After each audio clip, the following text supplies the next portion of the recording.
Hello student, welcome to our YouTube channel math study point. अपन पढ़ रहे हैं कंपटीशन लेवल की मैथमेटिक्स, जिसमें अपन सॉल्यूशन कर रहे हैं आर एस अग्रवाल बुक का। आर एस अग्रवाल बुक में अपनी यूनिट चल रही थी profit and loss. Profit and loss unit में अपन ने 20 क्वेश्चन कंप्लीट कर लिए थे। अब पढ़ते हैं उनसे नेक्स्ट वाले क्वेश्चंस। आई होप आपको सभी क्वेश्चन बहुत ही अच्छे वैसे समझ में आ रहे होंगे।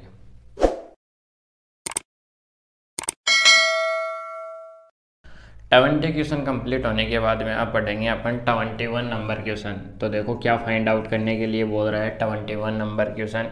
ये बोल रहा है किसी वस्तु को 20% के लाभ पे बेचने से उसे 20% की हानि पर बेचने की तुलना में 60 रुपये अधिक प्राप्त होते हैं। वस्तु का क्रय मूल्य ज्ञात कीजिए।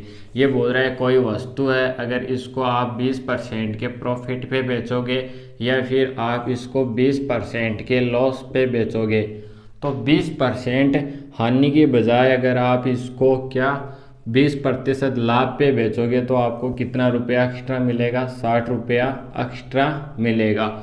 वस्तु का क्रय मूल्य ज्ञात कीजिए। अब देखो, अगर वस्तु अपने आप में 100% है तो उसका 20% कम करो, कहाँ पहुँच गए? 80 पर पहुँच गए। 20% अधिक बढ़ाओ तो कितना आ गया? 120। मैं आपसे ये पूछूं, ये वैल्यू किस में? परसेंटेज में। मैं अगर यहाँ से यहाँ तक पहुँचना चाहूँ तो 20 तक की लेंथ मुझे ये कवर करनी पड़ेगी और 20 वाली ये कवर करनी पड़ेगी। तो टोटल डिफरेंस कितने का है? 40% का। कितने का है? 40%। और 40% की वैल्यू कितनी है? 60। अपन को क्या चाहिए?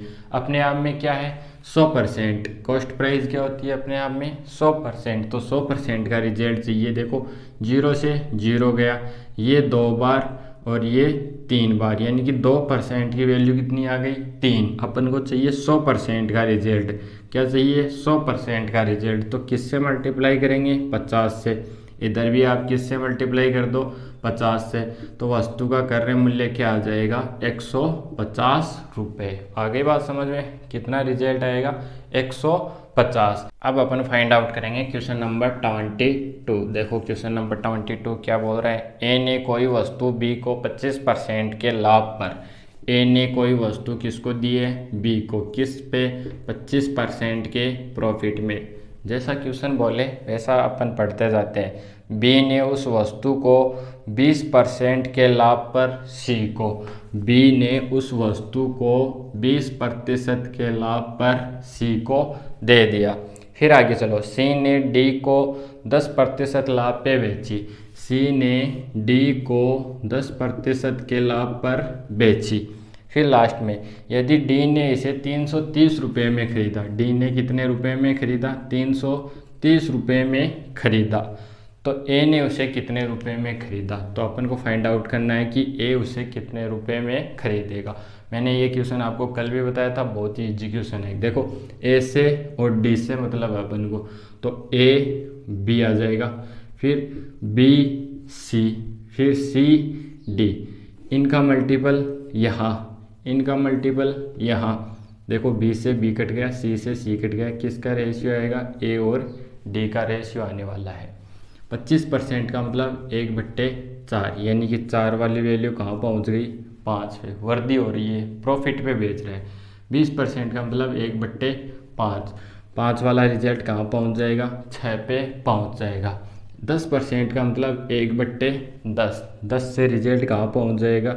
11 पे पहुँच जाएगा। इधर वालों की मल्टीप्लाई करो, 5 से 5 कट गया, ये 2 बार और ये 3 बार। ये यहाँ से 20 रिजल्ट, यहाँ से 33। अब देखो डी 33 रुपये में खरीद रहा है, लेकिन क्वेश्चन क्या बोल रहा है? 330 रुपये में खरीद रहा है। कितना मल्टीपल? 10 मल्टीपल। कितना रिजल्ट? 330। तो ये भी कितना मल्टीपल? 10 मल्टीपल। ए कितने में खरीदेगा? 200 रुपयों में खरीदेगा। आई होप आप समझ गए होंगे। अब अपन फाइंड आउट कर रहे हैं क्वेश्चन नंबर 23। देखो 23 नंबर क्वेश्चन क्या बोल रहा है? एक दुकानदार चीनी को इस प्रकार से बेचता है कि 950 ग्राम चीनी का विक्रय मूल्य 1 केजी चीनी के क्रय मूल्य के बराबर हो। यानी कि 950 ग्राम चीनी का एसपी किसके इक्वल बता रहा है? वो 1 केजी के सीपी के इक्वल बता रहा है। समझ रहे हैं इस बात को? क्या बराबर हो उसका लाभ अथवा हानि प्रतिशत ज्ञात कीजिए। देखो बड़ा ही सिंपल क्वेश्चन है। उसने ऐसा कहा है कि 1 केजी का तो क्या क्रय मूल्य, ठीक है, और 950 ग्राम वस्तु का क्या एसपी, ये दोनों क्या है, इक्वल है। ये दोनों क्या है, इक्वल है। अपन को फाइंड आउट करना है कि उसको कितने का लाभ हुआ। तो जितने में वो 1 केजी खरीद के लाता है उतने ही रुपयों में वो 950 ग्राम बेच देता है। इसका कहने का मतलब यही तो हुआ कि जितना 1 केजी वो जितने रुपए में खरीद के लाता है उतने ही रुपयों में 950 ग्राम वस्तु को बेच देता है। तो देखो उसने प्रॉफिट कमा लिया कितने का, 50 ग्राम का। कितने का कमा लिया, 50 ग्राम का। अब देखो मान लो 1 केजी को वो कितने में खरीद के लाया, 1000 रुपये में। तो 950 को कितने में खरीदेगा, 950 रुपयों में। इट मीन्स वो 1000 रुपये की जगह कितने, 950 पे क्या करेगा, उसको सेल आउट करेगा। तो 50 ग्राम का फ़ायदा किस पे, 950 ग्राम पे। अगर रुपयों में तो रुपये ले लो, आप कैलकुलेट कर लो। इनटू में क्या, 100, जो कट रहा है उसको काट दो। इससे इसको काट दिया, इससे इसको काटोगे, 5 एकम 5 4 19 आ गया, 100/19 आ गया। कितना आ गया, 100/19। तो देखो 19 से काटो आप, ठीक है, कितनी बार चला जाएगा, 5 बार चला जाएगा। 5 शेष रहेगा, बट्टे में 19, तो उसको कितने का प्रॉफिट हो जाएगा, 5 से 5/19% का उसको प्रॉफिट हो जाएगा। क्वेश्चन को ध्यान से सुनो, जितना वो 1 केजी जितने रुपए में खरीद रहा है उतना ही 950 ग्राम को बेच देता है, ठीक है, उतने ही रुपयों में। तो देखो सीपी और एसपी की वैल्यू इक्वल होनी चाहिए। फ़ायदा होगा उसको ग्राम में होगा, वस्तु में होगा। तो 1000 वाली वस्तु की जगह उसने 950 ग्राम ही दिया, तो कितने में, कितने का फ़ायदा हो गया, 50 ग्राम का। किस पे, 950 पे, क्योंकि 950 को तो 950 रुपये में ही खरीदेगा।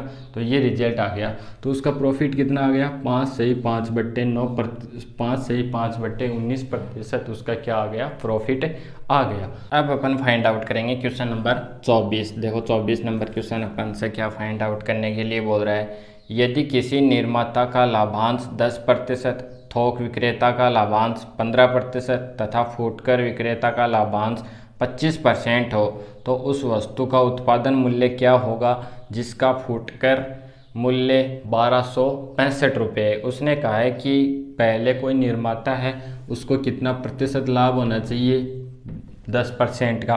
फिर वो थोक विक्रेता को देता है तो वो कितना कमाता है, 15% कमाता है। फिर वो किसी डीलर को देता है, वो कितना कमाता है, 25% कमाता है। और एंड में जो उसको दुकानदार खरीद के लाता है वो कितने रुपए में खरीद के लाता है, 1265 रुपये में खरीद के लाता है। तो जहाँ पे वस्तु बनी थी उसका उस टाइम पर क्या रेट थी वो अपन को फाइंड आउट करना है। देखो 10% का मतलब 1/10, 15% का मतलब 3/20 और 25% का मतलब 1/4। 10 वाली वस्तु 11 पे गई, 20 वाली वस्तु 23 पे गई, ठीक है, 4 वाली वस्तु 5 पे गई। इतना रिजल्ट आ गया, 5 दूनी 10 आ गया। समझ रहे हो इस बात को। और कैलकुलेट करेंगे अपन किसी से कट रहा है या नहीं। ये हो गया 40 और 40 को 4 चौक कितना होता है, 16, 160। इसकी मल्टीप्लाई इससे करो, किसकी, 23, और ये कितना हो जाएगा 23। तो कितना आ गया, 253 आ गया। कितना आ गया, 253 आ गया। अब आगे चलो, 253 की मल्टीप्लाई किससे करें कि 1265 बन जाए। कितना बन जाए, 1265। तो सबसे पहले तो आप किसकी मल्टीप्लाई 15 से ही कर लो। किससे कर लें, 15 से। देखो कितना बनता है, 15 से तो ज़्यादा हो जाएगा शायद। 5 दिए 15, हासिल 1, 25 और 1 26, 5 दूनी 10 और 2 12। कितना आ गया, 5 से मल्टीप्लाई करने पे ये क्या आ रहा है, रिजल्ट अपना आ रहा है। तो ये इससे कितना गुना है, 5 गुना है। कितना आ गया, 1265। तो ये भी कितना हो जाएगा, 5 गुना हो जाएगा। और 16 पंजो कितना होता है, 80। तो वो जब वस्तु बनी थी कितने रुपए की बनी थी, 800 की। एंड में उसका मूल्य कितना हो गया, 1265 रुपये हो गया। इसका मतलब अपन को कहाँ से वस्तु खरीदनी चाहिए, जहाँ पे वस्तु का उत्पादन होता है वहाँ से अपन को बेनिफिट ज़्यादा होगा। देखो कितने रुपए का बेनिफिट हो जाएगा, 465 रुपये का बेनिफिट हो जाएगा। अब करते हैं इससे नेक्स्ट वाला क्वेश्चन फाइंड आउट करेंगे क्वेश्चन नंबर 25। तो देखो 25 नंबर अपन फाइंड आउट करते हैं। ये बोल रहा है एक दुकानदार 1 रुपया प्रति अंडा की दर से 144 अंडा खरीदता है। इसमें से 20 अंडे फूट जाते हैं। शेष अंडों को वह 1.20 प्रति रुपये की दर से बेचता है। उसे कितने प्रतिशत का लाभ अथवा हानि हुई। देखो एक अंडे का 1 रुपया है तो 144 अंडे खरीद के ला रहा है, तो उसकी जेब में कितने रुपए लग गए, 144। ये हो गया क्या, CP। समझ गए। अब वो बोल रहा है 20 अंडे फूट गए। कितने अंडे फूट गए, 20। तो 20 तो इसमें से घटा दो, कितने बचेंगे, 124 अंडे शेष रहेंगे। या फिर वो जब बेचेगा तो कितने को बेचेगा, 124 अंडों को बेचेगा। जब बेचने की बारी आई तो वो 124 अंडों को किस रेट से, 1.20, इतना ही है क्या, 1.20 की रेट से उनको बेचता है। तो अपन इनको फाइंड आउट कर लेंगे कितना रिजल्ट आता है। 124 120 30, ठीक है, इंटू ये कितना हो गया 8, फिर 2 दूनी 4, 2 इंटू 124। जब बेचने की बारी आई तो वो कितने रुपए में बेच रहा है, 148.80 रुपयों में बेच रहा है। खरीदा कितना था, 144 में, तो 144 इसमें घटा लो, 4.80 का क्या हो गया, उसको बेनिफिट हो गया। अब देखो प्रॉफिट परसेंटेज निकालेंगे। प्रॉफिट कितने का, 4.80 बट्टे में 144, ठीक है, 144 परसेंटेज में लाने के लिए इंटू 100। समझ रहे हो इस बात को। दशमलव हटा दो, कितना आएगा बट्टे में 100, 0 से 0 कैंसिल आउट, 2 से काट लो, ये कितना आएगा 72। 2 से नहीं, आप 4 से काट लो इसको डायरेक्ट, 4 तियाँ 12, 4 छिके 24, इसको काटो किससे, 4 से, 1 2 0, 12 एकम 12, 12 तियाँ 36। तो प्रॉफिट परसेंटेज आ जाएगा उसका 3 सही 1/3% का क्या हो जाएगा, उसे प्रॉफिट हो जाएगा। तो आज की क्लास में बस इतना ही। नेक्स्ट क्वेश्चंस करेंगे अपन नेक्स्ट वाली क्लास में। तब तक के लिए थैंक्स।